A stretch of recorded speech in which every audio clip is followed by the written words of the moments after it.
നമസ്കാരം. പൗരത്വ ഭേദഗതി ബില്ല് ഇപ്പോൾ കേരളത്തിൽ ഏറ്റവും കൂടുതൽ വലിയ ചൂടുപിടിച്ച വിഷയമായി മാറിയിരിക്കുന്നത് ഇതാണ്.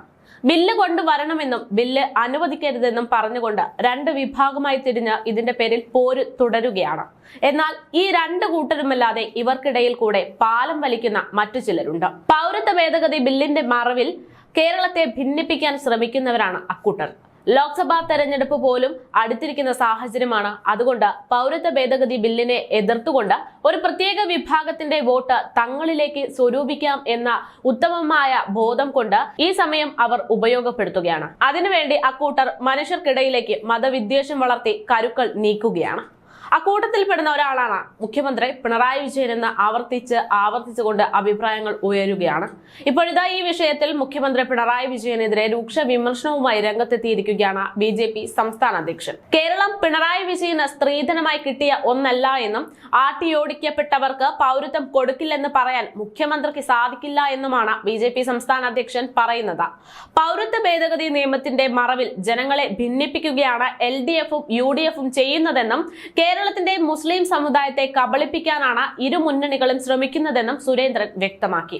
പൗരത്വ ഭേദഗതി നിയമം ഇന്ത്യയിലെ പൗരന്മാർക്ക് വേണ്ടിയല്ല. പാകിസ്ഥാൻ, ബംഗ്ലാദേശ്, അഫ്ഗാനിസ്ഥാൻ എന്നീ രാജ്യങ്ങളിൽ മതത്തിന്റെ പേരിൽ പീഡിപ്പിക്കപ്പെടുന്ന ന്യൂനപക്ഷ വിഭാഗങ്ങൾക്ക് വേണ്ടിയാണ് ആ നിയമം നിർമ്മിച്ചത്. അത് നമ്മുടെ രാജ്യത്തെ ബാധ്യതയാണ്. ആരുടെയും പൗരത്വം എടുത്തു കളയാൻ വേണ്ടിയല്ല ഈ നിയമം എന്ന് മനസ്സിലാക്കിയിട്ടും മുഖ്യമന്ത്രി പിണറായി വിജയനും പ്രതിപക്ഷ നേതാവും കേരളത്തിലെ ജനങ്ങളെ തെറ്റിദ്ധരിപ്പിക്കുന്നു എന്നാണ് അദ്ദേഹം പറയുന്നത്. പൗരത്വം കൊടുക്കില്ലെന്ന് പറയാൻ പിണറായി വിജയനെ ആരെങ്കിലും പൗരത്വത്തിന് വേണ്ടി സമീപിച്ചിട്ടുണ്ടോ എന്നും അദ്ദേഹം ചോദിച്ചു. പൗരത്വത്തിന്റെ കാര്യമെല്ലാം ജില്ലാ കളക്ടർ ചെയ്തു. അതാലോചിച്ച് മുഖ്യമന്ത്രി വിഷമിക്കേണ്ടതില്ല.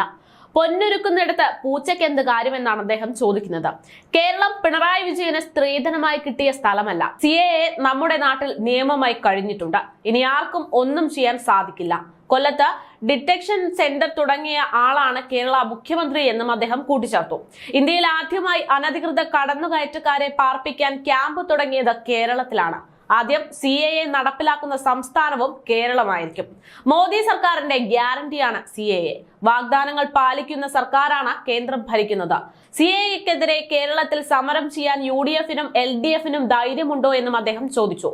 പാകിസ്ഥാനിലോ ബംഗ്ലാദേശിലോ മതത്തിന്റെ പേരിൽ മുസ്ലിങ്ങൾ പീഡിപ്പിക്കപ്പെടുന്നില്ല എന്നിരിക്കെ എന്തിനാണ് മുസ്ലിങ്ങളെയും CAAയിൽ ഉൾപ്പെടുത്തുന്നത് എന്ന് പറയുന്നതെന്നും BJP അധ്യക്ഷൻ ചോദിക്കുകയുണ്ടായി. ഇന്ത്യ മുന്നണി വന്നു കഴിഞ്ഞാൽ CAA അറബിക്കടലിൽ എറിയുമെന്നാണ് K സുധാകരൻ പറഞ്ഞത്. എന്നാൽ രാഹുൽ ഗാന്ധിയോ മറ്റ് PCC അധ്യക്ഷന്മാരോ എന്താണ് ഇങ്ങനെ പറയാത്തത് എന്നും അദ്ദേഹം ചോദിച്ചുകൊണ്ടായിരുന്നു കൊച്ചിയിൽ മാധ്യമപ്രവർത്തകരോട് പ്രതികരിച്ചത്.